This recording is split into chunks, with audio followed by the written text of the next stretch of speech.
Alors, nous poursuivons nos travaux avec plaisir en recevant cet après-midi M. Blaise Renaud. M. Renaud, vous êtes le président directeur général de la librairie Renaud-Bré. Tout à fait. Bienvenue. Merci. On est content de vous recevoir cet après-midi. Comme tous les autres, vous aurez 10 minutes pour nous livrer l'essentiel de vos réflexions, votre mémoire, etc. Après quoi s'en suivront des discussions, des échanges avec les élus. Ça vous va comme ça? Tout à fait. On vous écoute. Merci. Je vais résumer donc rapidement. J'ai écrit un mémoire de 35 pages, donc j'entrerai pas dans les détails. Je vais vous présenter d'abord Renaud-Bré, faire le point un peu ce qu'on est devenu aujourd'hui en 2013, puis par la suite, je vais vous expliquer sommairement pourquoi on s'oppose à l'actuel projet de réglementation tel qu'il est défendu par plusieurs intervenants, notamment en revenant sur la loi 51 puis sur certaines pratiques. Donc, Renaud-Bré, finalement, est devenu le Renaud-Bré moderne depuis 1999 avec l'acquisition de Garneau et Champigny. Les deux chaînes étaient déficitaires, si vous vous souvenez, et en l'espace de 4 ans, Renaud-Bré a fait en sorte que ce réseau pan-québécois de librairies, avec des librairies non seulement à Montréal puis à Québec, mais aussi dans les régions, Sorel, Victoriaville, Drummondville et autres, est devenu un réseau rentable, viable. Donc, aujourd'hui, c'est 32 succursales, dont 26 librairies agréées, plus un site Internet qui est ouvert depuis 2009 dans un entrepôt dédié. Et on a été les premiers au Québec à avoir un entrepôt dédié pour la vente en ligne. Depuis 1999, Renaud-Bré a appliqué scrupuleusement une politique de respect du prix réglementé. Avant l'acquisition de Garneau-Champigny, il y avait en effet au Québec une guerre des prix. Et je veux bien insister sur la notion de guerre des prix. Une guerre des prix, ça veut dire que les grandes surfaces baissaient les prix et que les petites librairies, les librairies indépendantes, les petites chaînes de librairies surenchérissaient et baissaient à nouveau le prix. Ça n'existe plus aujourd'hui depuis que Renaud-Bré a adopté cette politique en 1999 et à peu près toutes les librairies agréées du Québec respectent le prix public recommandé par les éditeurs. Donc, les librairies actuellement ne font pas de rabais et c'est véritable à 95 %. C'est important de le noter. Donc, Renaud-Bré, aujourd'hui, c'est 1000 employés. On est devenu le principal employeur dans le domaine du livre. On a parlé les derniers jours de 10 000 personnes qui travaillent dans l'industrie. Renaud-Bré, c'est 10 % de ça. Puis, d'après une étude indépendante qu'on a faite en avril 2013, 57 % des Québécois qui avaient acheté un livre dans les 6 mois précédents avaient visité une succursale Renaud-Bré. Je pense que c'est éloquent quand vient le temps de démontrer la place que Renaud-Bré occupe au niveau de rendre le livre accessible dans le public. Parce que vous avez entendu ces derniers jours parler du phénomène des ventes aux bibliothèques. Vous avez des librairies indépendantes qui peuvent vendre jusqu'à 80 % de leur chiffre d'affaires au niveau des collectivités. Dans le cas de Renaud-Bré, les ventes aux collectivités représentent moins de 8 % du chiffre d'affaires total. Donc, on est résolument une librairie qui est axée vers la vente au public. Et on a travaillé depuis presque 50 ans maintenant à faire qu'on soit des lieux de vente accessibles, invitants, qui favorisent la visite de tout le monde dans la société et de se retrancher finalement d'une image qui était là il y a quelques décennies de librairie élitiste. Et je veux aussi préciser, parce que c'est important ça aussi, que Renaud-Bré n'est pas membre de l'Association des libraires du Québec. L'Association des libraires du Québec, ce sont des libraires indépendants seulement. Renaud-Bré ne siège pas à la table de concertation du livre qui regroupe les 7 associations qui ont signé énormément de lettres. Renaud-Bré n'y siège pas parce que Renaud-Bré n'y est pas accueilli. Les gens qui organisent la table refusent de voir Renaud-Bré siéger à cette table de concertation, justement parce qu'on n'embarque pas dans cette notion de prix réglementé, entre autres. Donc, la loi 51, remontons à 1981, ça fait 35 ans. C'est une mesure protectionniste purement qui visait à faire que les librairies allaient être protégées dans leur marché. On voulait vraiment faire à l'époque ce qu'on prône encore aujourd'hui. 35 ans après, par contre, quand vous regardez le marché, il n'y a à peu près pas eu d'évolution dans les pratiques. Les systèmes comme l'Office, la question des retours, la difficulté que les librairies indépendantes ou traditionnelles avaient à opérer, c'est encore là. Et avec l'Internet qui est arrivé, les télécommunications, on n'a pas voulu revoir en profondeur les canaux. Et ça, en dépit des études qui ont eu lieu, notamment au début des années 2000, la Commission Larose, entre autres, mais d'autres études aussi, qui prônaient toutes de revoir les pratiques sur l'Office, qui prônaient de revoir le rôle des distributeurs, qui prônaient de revoir certains règlements découlant de la loi 51. Rien de ça n'a bougé. Donc, les mesures protectionnistes ont permis de vivre pendant 35 ans en préservant la librairie indépendante, et aujourd'hui, le milieu arrive et dit il faut davantage de réglementation. La loi 51, c'est deux choses. C'est premièrement de dire que les bibliothèques et les institutions réglementées vont devoir acheter dans les librairies agréées. Et ces achats-là se chiffrent à 82 millions de dollars par an. 82 millions de dollars par année, ça veut dire 32 millions d'aides indirectes, parce que la marge des librairies, c'est 40% sur le prix public. Donc, on a déjà ce pot-là de 32 millions qui est injecté annuellement dans le réseau de librairies. Il faudrait se demander est-ce qu'il est bien injecté pour favoriser le maintien du réseau de librairies traditionnelles ou si les mesures qu'on soutenait il y a 35 ans devraient être revues et que ça pourrait être plus efficacement investi, ce 32 millions. L'autre principal point de la loi 51, c'est qu'elle réitérait la notion d'exclusivité des distributeurs. Avant 1981, vous aviez des grossistes, vous aviez des distributeurs, mais qui étaient plus ou moins exclusifs. Aujourd'hui, vous avez des distributeurs que la loi 51 a ordonné comme étant l'unique importateur autorisé d'un éditeur avec qui il a contracté. Vous avez un petit nombre de distributeurs, je vais y revenir plus tard. Et le distributeur, en tant qu'importateur exclusif, fixe le prix de revente du livre au Canada.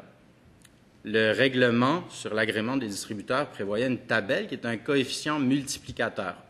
Donc, c'était pour éviter qu'un livre qui valait 10 € en France, le distributeur exclusif puisse en profiter, dire c'est un best-seller, ça va se vendre peu importe le prix, donc je vais fixer arbitrairement un prix très élevé parce que je sais que la demande est forte. Donc, la tabelle, ce qu'elle fait, c'est qu'elle fixe un taux de change maximum. Le taux de change effectif dans cette tabelle-là devait s'appliquer, mais il n'est plus appliqué. Je vais y revenir plus tard aussi. La deuxième chose au niveau de la distribution que prévoyaient les règlements de la loi, c'était que les libraires indépendants aient une remise minimum de 40 %. Donc, les distributeurs étaient obligés de respecter que les libraires indépendants avaient besoin d'une marge de manœuvre, une marge de profit raisonnable pour opérer, en fixant un seuil minimum, sans maximum. Donc, à mes yeux, parler du monde du livre, parler de la survie de la librairie indépendante, il faut revenir à la base, il faut parler des librairies, il faut parler des distributeurs. Parce que c'est les deux intervenants. Les libraires achètent des distributeurs, les distributeurs vendent aux librairies. C'est assez clos comme vase. Hier, on m'a demandé est-ce que c'est pas un combat des petits contre les gros, puis le journaliste parlait des petites librairies contre les grandes surfaces. Je dis oui, c'est un combat des petits contre les gros, mais les petits, c'est les libraires, puis les gros, c'est les distributeurs. Sur les distributeurs, en deux mots, il faut noter que l'activité de distribution dans le livre au Québec est devenue un métier en soi. C'est assez atypique. Si vous regardez les modèles commerciaux ailleurs, les distributeurs sont des moyens de rendre le produit accessible aux détaillants. La plupart des entreprises qui sont des producteurs, que ce soit dans l'agroalimentaire, dans le vêtement ou autre, intègrent eux-mêmes une structure de distribution parce que c'est essentiel pour eux de mettre le produit dans le marché. Dans le livre, donc, le distributeur qui est indépendant, qu'est-ce que ça a pour effet? Ça a pour effet de diviser en trois le profit qui normalement est distribué en deux. Aux États-Unis, même, regardez aussi ce qui se fait dans la musique, parce que vous avez eu quelqu'un de cette industrie hier. Les gros joueurs de la musique, les gros joueurs de l'édition aux États-Unis, les gros joueurs de l'édition en France ont des structures de distribution en interne. Donc, un produit qui va se vendre au détail, le profit généré de la fabrication jusqu'à la vente au consommateur final est partagé entre deux personnes morales. Ici, au Québec, il est partagé déjà à la base entre trois personnes morales, soit l'éditeur, le distributeur et le libraire. Donc déjà, c'est sûr qu'il y a une diminution de la profitabilité de chacun de ces acteurs-là. Les distributeurs, en plus, leur modèle a changé au fil du temps. Au début, ils achetaient les stocks aux Français, puis ils se prenaient une cote parce qu'il y avait un risque quand vous achetez des stocks. Si vous n'arrivez pas à les revendre, après, vous devez être capable de vivre avec cette perte-là. Les distributeurs, aujourd'hui, sont plus propriétaires des stocks. Ils sont dépositaires. Mais on continue de rémunérer sur la même base leur activité. Déjà là, il y a quelque chose qui cloche, à mon avis.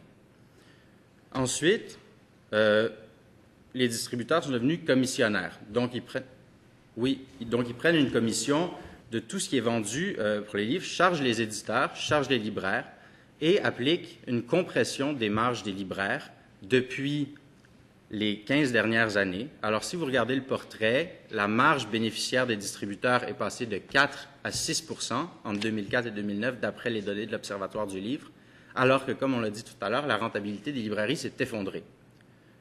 Alors, ce que je dis, c'est que si on veut préserver la librairie au Québec, et c'est important de le faire, je reconnais ce qui a été dit plus tôt, il faut d'abord travailler sur la marge des librairies plutôt que d'aller de l'avant avec un projet de réglementation des prix qui, à date, n'a aucunement abordé de tout ce que j'ai lu la question que les distributeurs sont libres de fixer des prix et qui, aujourd'hui, arrivent avec des livres qui valent 10 € en France Et avec un taux de change à 1,38, la tabelle légale les autorise à mettre le prix de détail au Québec à maximum 16,50 $. Comment expliquez-vous que les distributeurs fixent le prix de ces livres-là à 23 $ dans certains cas, sans accepter de redonner une contrepartie aux libraires?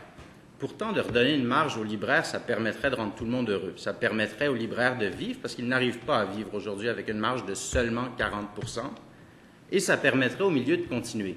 Mais les distributeurs, aujourd'hui, augmentent leur rentabilité, prétendent, et l'ont dit textuellement en 1999, qu'ils n'avaient plus assez d'argent pour redonner des remises aux libraires, alors que c'est faux, parce que pendant ce temps-là, leur marge a augmenté, celle des libraires est tombée. Merci beaucoup, M. Renaud. C'est le temps qui vous était réservé pour présenter vos réflexions. Monsieur le ministre. Merci, Madame la Présidente. Monsieur Renaud, soyez le bienvenu et merci pour votre contribution à notre perspective enrichissante pour notre réflexion. Je rebondis sur la conclusion. Vous parlez des distributeurs et l'arbitraire dans la fixation des prix. S'il y avait lieu d'argumenter pour revoir la loi 51, la loi en question et date d'une trentaine d'années, est-ce que c'est un élément que vous mettrez de l'avant? Je mettrais plutôt de l'avant le rôle même du distributeur exclusif. Il faut se demander si en 2013, le besoin d'un distributeur exclusif existe encore. Quand les distributeurs ont été créés, il y avait deux raisons pour ça. Premièrement, il n'y avait pas d'Internet, les télécommunications étaient pratiquement inexistantes. Vous aviez le téléphone, mais avec la France, au début des années 80, c'était quelque chose de complexe. L'accès au catalogue aussi était problématique. Donc déjà, les libraires indépendants québécois, qui étaient beaucoup moins nombreux à l'époque qu'aujourd'hui, avaient du mal à s'approvisionner. Aujourd'hui, on a développé des structures. Les libraires québécois envoient déjà de manière électronique des commandes aux distributeurs locaux. Rien ne les empêcherait techniquement d'envoyer ces mêmes commandes électroniquement à des distributeurs à l'étranger. Première chose. Deuxième chose, l'édition québécoise, à l'époque, était embryonnaire. Vous aviez entre 5 et 15 % des livres vendus au Québec en 1981 qui étaient édités ici, et 90 % du marché qui étaient des livres importés de France. Aujourd'hui, les distributeurs représentent 50 à 60 %, les éditeurs québécois produisent qui représentent 50 à 60 % des ventes de livres au Québec. Donc, ces éditeurs-là sont à même de développer des structures logistiques et certains l'ont fait et tirent leur épingle du jeu aujourd'hui. Il faut revoir le rôle du distributeur. OK. Vous êtes au fait, au-delà de votre lecture que j'enregistre, vous êtes au fait de l'état des lieux de la sphère de nos librairies indépendantes fragilisées. Si vous aviez un plan de sauvetage à mettre en branle pour sauver ce qui reste de ces librairies-là, quel serait-il? J'aime pas qu'on parle de la situation périlleuse des librairies indépendantes, pardonnez-moi, parce que, en fait, l'ensemble des librairies vivent la même chose. Mes librairies aussi, celles des régions spécialement, vivent actuellement, et particulièrement depuis 5 à 6 ans, une baisse de rentabilité. Puis c'est la situation d'à peu près tout le commerce de détail au Québec. Vous avez une baisse d'achalandage dans le commerce de détail, d'une part parce que les ventes en ligne augmentent, d'autre part parce qu'il y a une certaine morosité économique, on n'apprend rien. Il est normal que la librairie vive ça aussi. Vous me parlez de mettre de l'avant un plan de sauvetage. Pour moi, le plan de sauvetage, c'est de dire qu'on va augmenter la rentabilité des librairies au moyen de l'augmentation de leur marge brute. Quand vous regardez les débats de l'Assemblée en 1979, qui étaient les prémices à la loi 51, il y a des passages très clairs qui disent l'objectif de la loi, c'est de favoriser la viabilité de deux acteurs essentiels, l'éditeur et le libraire, et par extension le bibliothécaire, parce qu'il est aussi un vecteur d'accès aux livres dans la population. Le distributeur était un moyen. Aujourd'hui, vous vous retrouvez avec 3 distributeurs qui font 91 % du marché de la distribution et qui n'autorisent aucune négociation sur les conditions commerciales des libraires, qui ont diminué les conditions commerciales des libraires au cours des 15 dernières années et qui, aujourd'hui, sont les acteurs les plus profitables de l'industrie. Ok. Si je vous entends bien, vous remettez en question la crédibilité même de la démarche de vos collègues du milieu relativement à l'impératif de réglementer le prix du livre neuf numérique et physique. Je remets en question que ce ne sera pas une mesure qui aura pour effet de favoriser le maintien des librairies traditionnelles et qu'également c'est une mesure qui risque d'avoir des impacts négatifs sur plusieurs acteurs de la chaîne. D'une part, les librairies, deux moyens pour ça. Premièrement, les ventes en ligne. Vous avez entendu parler des ventes en ligne il y a à peine une demi-heure. Alors, on a tous des entrepôts au Québec. Amazon, Chapters ont des entrepôts à Toronto. Est-ce que la mesure va être en mesure d'empêcher les acteurs qui ont des sites Internet basés en Ontario de vendre à rabais au Québec, alors que nous, qui avons des entrepôts basés au Québec, on va être pieds et poings liés sur les... Ça, c'est susceptible de donc déclencher une guerre des prix qui serait pénalisante. Deuxièmement, vous avez le fait des librairies qui sont à la frontière avec l'Ontario. Nous, on a une librairie à Gatineau. Et à Ottawa, en face, le libraire sera susceptible de casser les prix tant qu'il voudra, de faire de la publicité à Gatineau. Maintenant, c'est facile, vous faites de la publicité avec Google. Tous les gens qui habitent à Gatineau vont chercher n'importe quoi sur Internet, puis ils vont voir des publicités leur apparaître disant que les livres sont 25% moins chers à Ottawa.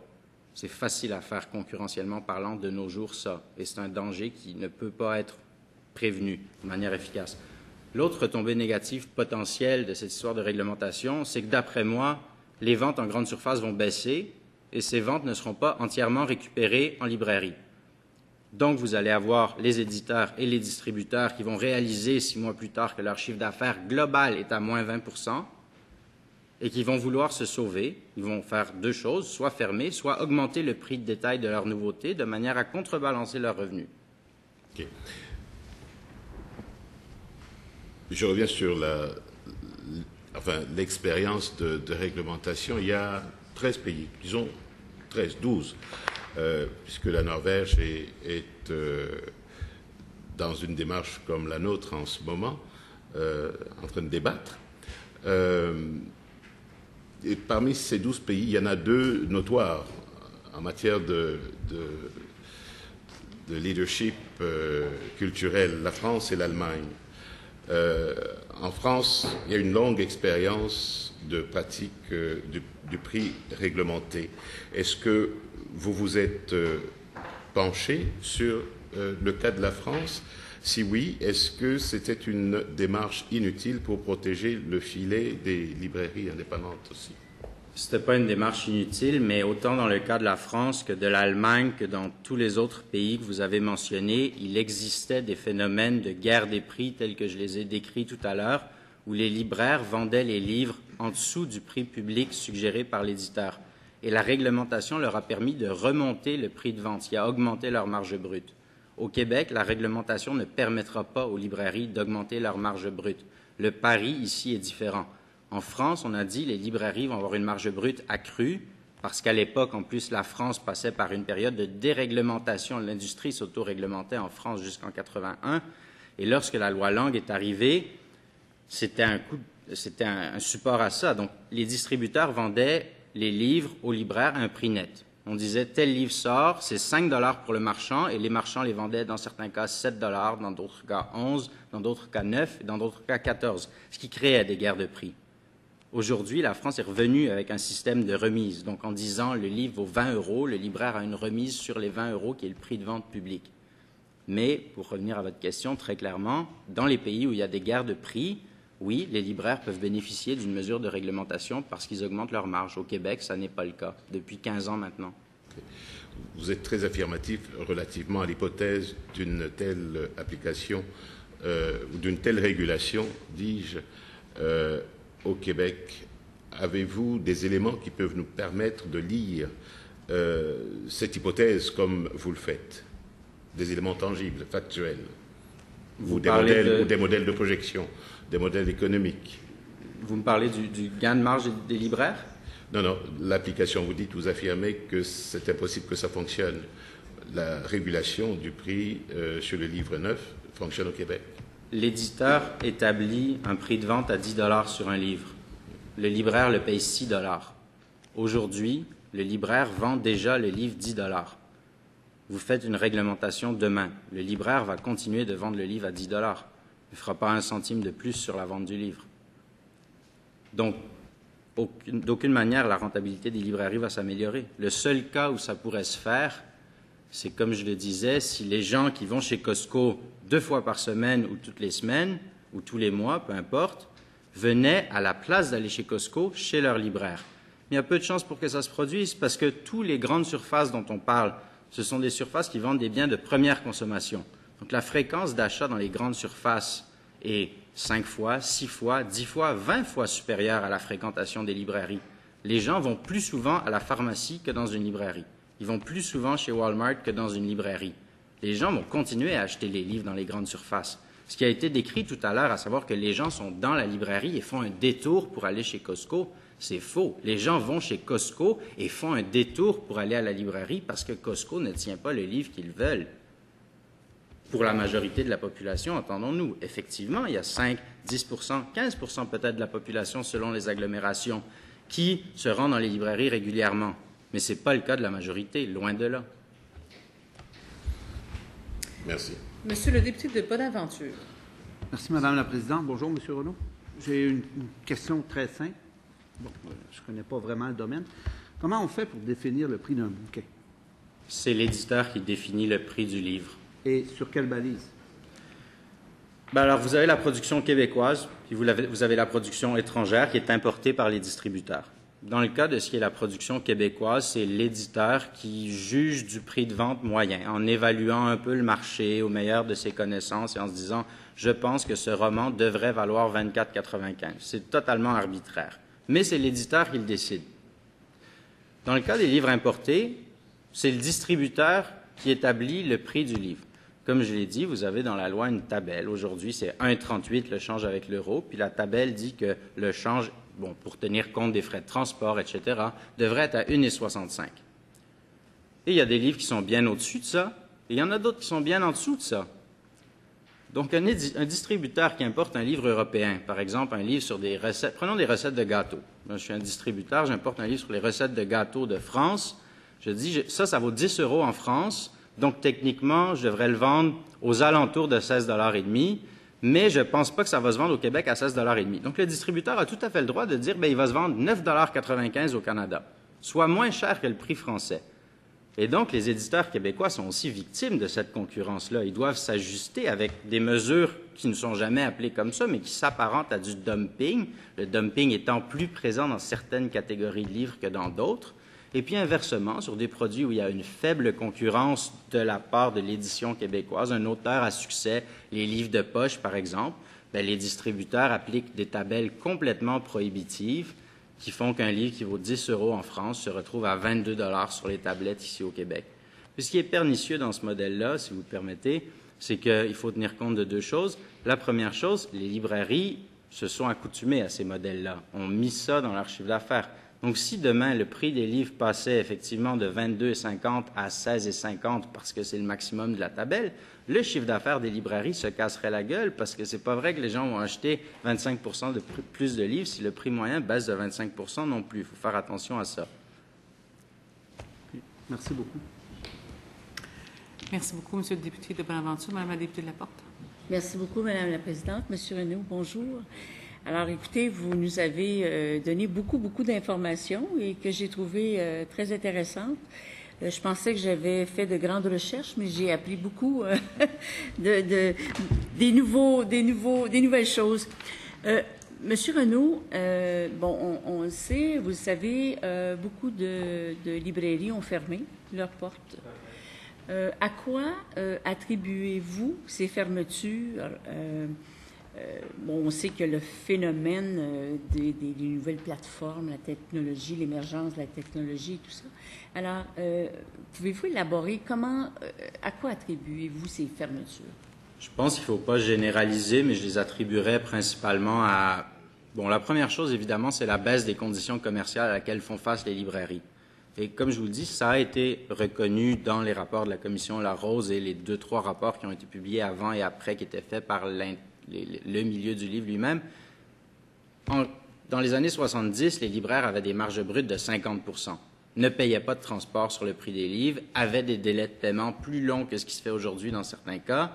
Vous vous retrouvez aujourd'hui, les marges brutes ont diminué pendant que les coûts d'opération ont augmenté. C'est sûr que pour la librairie, qui est des petits commerces qui paient jadis, et aujourd'hui encore, les employés à salaire minimum ou non loin de là, quand le coût de votre masse salariale augmente de 50 % alors que votre chiffre d'affaires ne suit pas et qu'en plus votre marge brute tombe et que vos loyers augmentent et que vous payez du transport sur les marchandises que vous recevez et en plus sur celles que vous retournez, parce que le phénomène des retours en librairie est très présent et le phénomène des retours a augmenté à mesure que l'industrie s'est développée. Donc, vous commandiez 10 livres, vous en retourniez 1, vous ne payez pas de transport à l'époque, vous aviez 50 % de marge. Aujourd'hui, vous en commandez 10, vous allez en retourner 3, 4 dans le cas de certains petits libraires. Donc, c'est du transport que vous allez payer en les recevant, du transport que vous allez payer en les retournant, du personnel que vous allez payer pour les déballer, les remettre dans les cartons, les renvoyer. Et je veux dire, c'est un phénomène tout à fait réel. Donc, et je parlais des livres importés. Les livres importés viennent encore exacerber cet effet-là parce que le taux de change avec l'euro était au début des années 2000 à 1,70. L'an dernier, il était à 1,20. À la base, de manière générale, c'est sûr que les distributeurs tiennent en compte la valeur de l'euro. Donc, un livre qui se vendait 10 € à l'époque, si vous faisiez le taux de change avec l'euro, ça faisait automatiquement 17 $, taux de change simple. Aujourd'hui, ça fait 12. Donc, la marge en pourcentage restant la même, c'est sûr que la rentabilité des libraires se dégrade. Puis après, il faut conjuguer à ça, effectivement, des changements dans le commerce de détail auxquels certains libraires n'ont pas su faire face, mais ça se voit aussi dans d'autres milieux. L'avènement de l'Internet, auquel certains n'ont pas su faire face, mais qui se voit aussi dans d'autres milieux. Et puis, généralement, comme je le disais tout à l'heure, je pense qu'il faut s'éloigner un peu de cette différenciation entre la librairie indépendante et la librairie de chaîne. Je peux vous assurer que mes librairies ont des libraires tout aussi compétents. J'ai dit tout à l'heure que j'ai 1000 employés. Il y en a qui sont libraires depuis 35 ans là-dedans. C'est pas vrai que parce qu'ils travaillent pour Renaud-Bré, ils sont moins compétents qu'un libraire qui travaille dans une librairie indépendante. C'est pas vrai que j'ai moins de livres en stock. C'est pas vrai que je suis moins accessible auprès de la population. Donc oui, il faut faire quelque chose pour supporter la librairie, mais il faut avoir une vision d'ensemble. Regardez justement quels sont les cas de succès et pourquoi. Pourquoi on a réussi il y a 15 ans à faire qu'un réseau de, à l'époque, 25 librairies dont les 2 tiers étaient déficitaires est devenu profitable, rentable, viable, autonome. Et puis pourquoi, justement, certaines librairies indépendantes, qui ne sont pas toujours des librairies des régions, parfois c'est des librairies centrales en milieu urbain, qui n'arrivent plus à joindre les deux bouts. Mais sans doute, c'est une baisse de la marge qui affecte tout le monde, même ceux qui survivent encore aujourd'hui. Merci. Pour la gouverne de tous et les milliers de personnes qui nous regardent actuellement, les téléspectateurs. Centaines de milliers. Des centaines de milliers, c'est ce qu'on m'a dit hier, des centaines de milliers. Bon, vous avez parlé tantôt qu'il y avait 3 gros joueurs. Alors, il y a l'éditeur, le distributeur et le libraire. Bon, mon collègue vous a posé, de bonne aventure, vous a posé une question, mais j'aimerais que vous parliez que de ça, là. Quel est le fonctionnement actuellement? L'éditeur, distributeur, libraire. Parce que vous parlez des marges qui semblent être énormes là, pour l'éditeur. Alors, expliquez-nous ça là, très clairement là, pour tous les milliers de personnes qui vous écoutent. C'est un phénomène complexe, donc je vais essayer de ne pas me perdre dans les détails. L'éditeur trouve un auteur, estime le potentiel du livre, achète les droits, fait la mise en page, prend un risque à imprimer les copies, puis imprime ces copies-là. Que ce soit un éditeur français ou québécois, c'est le même principe. Et au Québec, ces éditeurs signent un contrat exclusif avec l'un des 3 distributeurs. Je dis 3, l'ADELF, qui est l'Association des distributeurs exclusifs de livres français. C'est 23 membres, mais vous en avez 3 qui se partagent aujourd'hui, en 2013, 91 % du marché. Et cette concentration-là est un phénomène qui était allé de concert avec l'érosion des marges des libraires. Parce qu'en 2004, les 3 principaux distributeurs avaient 66 % du marché. 2005, il y a eu un rachat, sont passés à 80 %. 2009, sont passés à 85 %. Puis en 2013, sont à 91 %. Alors, les distributeurs sont exclusifs. Vous choisissez un des 3 distributeurs selon une faible concurrence, parce que relativement, les distributeurs ont des modèles similaires. D'une part, dans certains cas, c'est des affiliations. Donc, un distributeur est détenu en partie par des éditeurs français. C'est le cas de Socadis, qui est la propriété de Gallimard. Au Québec, l'autre gros distributeur, ce sera les messageries ADP qui appartiennent à Québecor. Donc, tous les éditeurs de Québecor sont distribués chez ADP. Puis après, vous avez des éditeurs indépendants qui n'ont pas de lien avec des distributeurs, mais qui ont des liens historiques, amicaux, qui ont toujours travaillé ensemble ou ce genre de choses. Et là, le distributeur fait deux fonctions principalement. Une fonction de boîte et ficelle, donc mettre les livres dans les cartons, les livrer aux libraires, gérer la facturation, les délais de paiement, absorber le flux des retours, évidemment. Et l'autre tâche qui a été confiée progressivement au distributeur, alors que dans la plupart des autres marchés, elle relève de l'éditeur lui-même, c'est la tâche de diffusion. Donc, c'est que le distributeur, il paie des représentants qui viennent avec des valises de feuilles de papier. Il dit, le mois prochain, j'ai ça qui sort. Vous avez l'image du livre, le texte, le prix, l'ISBN. Il rencontre des acheteurs ou des libraires selon la structure que vous avez et leur vend ça. Là, il n'y a aucune négociation. Le prix de vente est décidé par l'éditeur ou le distributeur. La marge, c'est toujours 40 %. Et là, on dit à l'éditeur, au libraire, je pense que vous devriez en prendre tant, parce que ça correspond à votre clientèle, parce que ça correspond à votre profil. Dans le cas de Renaud-Bré, c'est pas compliqué, on prend tout. Donc, ils font une règle de 3 avec un livre qui est similaire, qui est paru dans le passé, puis bon, tel livre, vous en aviez vendu 1000, donc vous devriez en prendre 1500. C'est toujours inflationniste, cette histoire, évidemment. Vu que c'est retournable, en plus, c'est difficile de conscientiser les gens sur le coût. Et donc, le libraire commande, et puis ce qui n'est pas vendu, il a techniquement 12 mois pour le retourner. Mais après, il y a tout un phénomène de remise en marché à la période de Noël, qui est une période importante pour la librairie et autres. Mais il n'y a aucune négociation à proprement parler de conditions commerciales. Ce sont des conditions toujours imposées par les distributeurs et qui sont uniques pour tous. Donc, la magie du milieu du livre, c'est que vous en achetez un, vous allez le payer 6 $ pour le revendre 10. Vous en achetez 10 000, devinez quoi? Vous allez aussi les payer 6 $ chacun pour les revendre 10. Et il y a cette problématique-là qui joue avec des notions de concurrence et de saine relation commerciale, évidemment. Merci beaucoup pour l'explication. Et j'ai une dernière question, la question qui tue. En 2000, le groupe Renaud-Bré était pour la réglementation du prix du livre et demandait à la ministre actuellement du Travail, qui était ministre de la Culture dans le temps, de ne pas mettre ce dossier-là sur les tablettes. Et là, bien sûr, là, je constate, c'est clair, net et précis, vous n'avez plus la même opinion. Qu'est-ce qui vous a fait évoluer à ce que vous pensez aujourd'hui? Comme j'ai dit, c'est très simple tout à l'heure. Il y avait une guerre des prix au Québec jusqu'à ce que nous, on rachète à l'été 99. Renaud-Bré, c'était 6 librairies à l'époque. Puis on en a racheté d'une claque 21 qu'il a fallu absorber.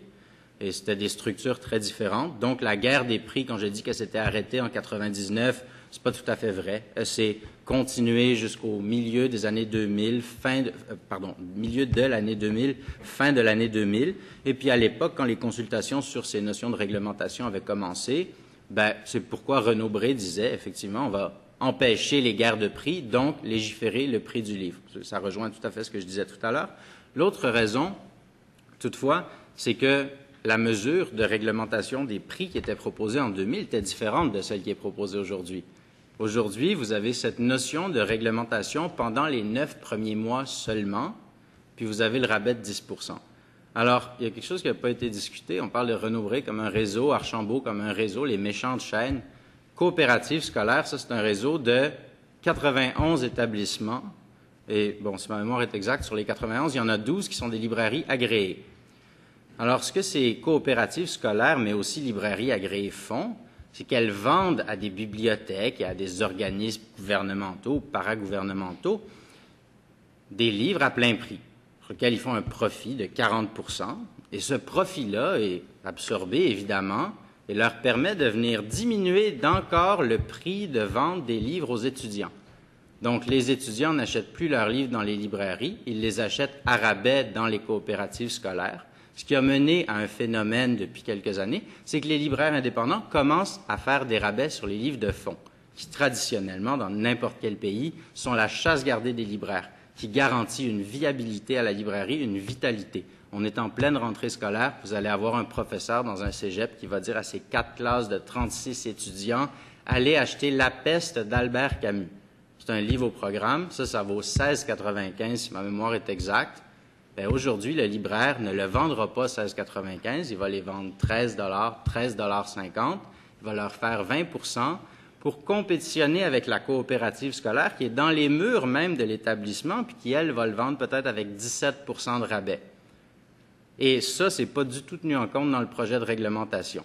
Puis d'ailleurs, quand je parlais aussi d'allouer les subventions indirectes que sont les achats des collectivités, il faudrait se demander si le but de la loi, qui était de favoriser le maintien d'un réseau de librairies dans toutes les régions puis l'accès du livre, bien, est-ce que quand on prend une partie du 80 millions de dollars qui est dépensé chaque année en achat des collectivités, puis qu'on le redonne à des coopératives scolaires qui viennent par la bande concurrencer les librairies, je pense qu'on tourne en rond aussi un peu. Merci beaucoup, M. Renaud. Il reste 1 minute. Merci beaucoup pour... Et c'est juste une question très courte. Comment fixer le prix numérique des livres?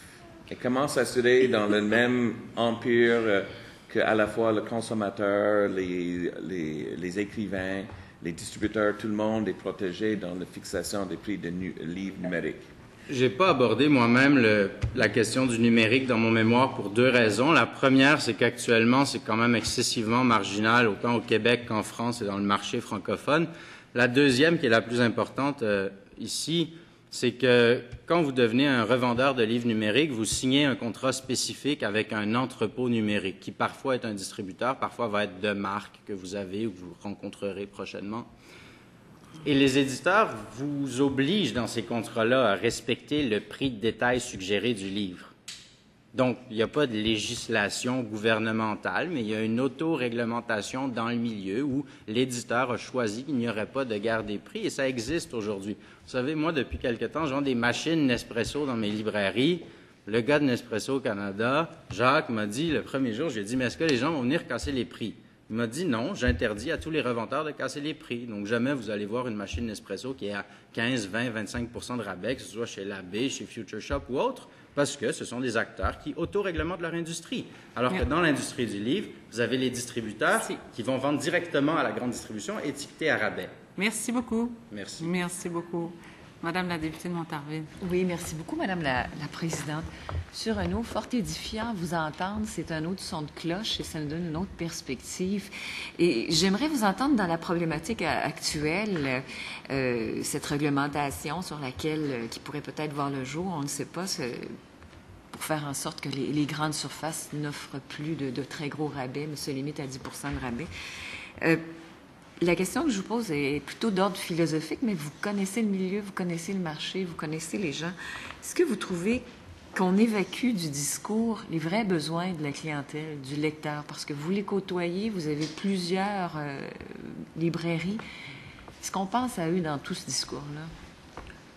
Je pense que les libraires qui sont là aujourd'hui pensent beaucoup à cette clientèle-là. Puis c'est pour ça que je disais tout à l'heure, c'est paradoxal ma position ici. J'ai l'air d'être le chef de l'opposition dans ce débat, du moins où je prends position contre la réglementation. Mon discours, c'est « préservons la librairie, mais de grâce, trouvons un moyen qui va véritablement préserver un réseau de librairies et non quelque chose qui prétend le préserver, mais qui n'aura en fait aucun impact et qui risque même d'en pénaliser certains. » Donc oui, il faut préserver les librairies, puis les librairies se préoccupent déjà de la clientèle. Je pense que les gens des LIC qui étaient là avant moi l'ont démontré, et les gens que j'ai rencontrés en entrevue aussi dans les médias, qui étaient un peu avec des positions contraires à la mienne, soutenaient la même chose. Vous savez, beaucoup d'associations d'auteurs m'ont dit « Ah, Renaud Bré, vous êtes contre la réglementation. Pourquoi? » Je leur explique, ils comprennent. Je dis « Vous, pourquoi vous êtes pour? » Ils me disent « Parce qu'on nous a dit que ça allait sauver les librairies. » Beaucoup de gens appuient l'idée de sauver les librairies, sans se questionner si ces mesures-là auront l'effet escompté. Moi, je suis convaincu qu'elles n'auront pas l'effet escompté et je dis, trouvons d'autres moyens. Et qu'au bout du compte, le consommateur, le lecteur n'y trouvera pas nécessairement son compte si ces mesures sont mises de l'avant. Absolument pas, parce qu'une chose, tout le monde est d'accord sur l'effet qu'aura la disparition des librairies, c'est-à-dire un appauvrissement de la bibliodiversité. Maintenant, c'est comment préserver ces librairies, sur quoi il faut s'entendre. Donc, à la lumière de ce que vous nous avez dit, c'est vraiment revoir cette chaîne des trois intervenants dans le milieu du livre. Et ça, personne ne nous l'a soumis jusqu'à présent. Vous faites cavalier seul pour le moment, mais il y en aura d'autres. Dans quelle mesure est-ce qu'on pourrait justement convaincre nos commettants qu'il faut peut-être ouvrir la loi 51 et changer la façon de faire? Comme je vous le dis déjà, la loi 51, si vous regardez dans le détail, il a été question tout à l'heure de cette indexation, à tout le moins, des valeurs qui étaient prévues dans les règlements dépendant de la loi 51. C'est sûr que c'est facile pour un joueur indépendant de dire « je dois vendre 100 000 $ ou 300 000 $ au grand public », ce que 300 000 $ c'était en 1979 ou en 1981 quand la loi est passée, versus ce que c'est aujourd'hui, c'est deux choses différentes. Alors, est-ce qu'on est là pour préserver un maximum de libraires indépendants ou si on est là pour préserver un réseau de librairies forts qui rendent le meilleur service au public? Je pense qu'à un moment donné, il va y avoir une volonté. On a dit tout à l'heure que c'était une volonté sociale. Je crois effectivement que c'est une volonté sociale, mais il y a eu des questions sur, pensez vous-même qu'il avait posé, combien de librairies y a-t-il au Québec par habitant? Combien de librairies y a-t-il au Québec par livres vendus? Donc, je veux dire, combien de livres en moyenne vend une librairie au Québec versus une librairie en France, versus une librairie aux États-Unis, versus au Canada anglais? Merci, monsieur. Il faut se poser ces questions. Merci beaucoup. Je cède maintenant la parole à Madame la députée de Gouin.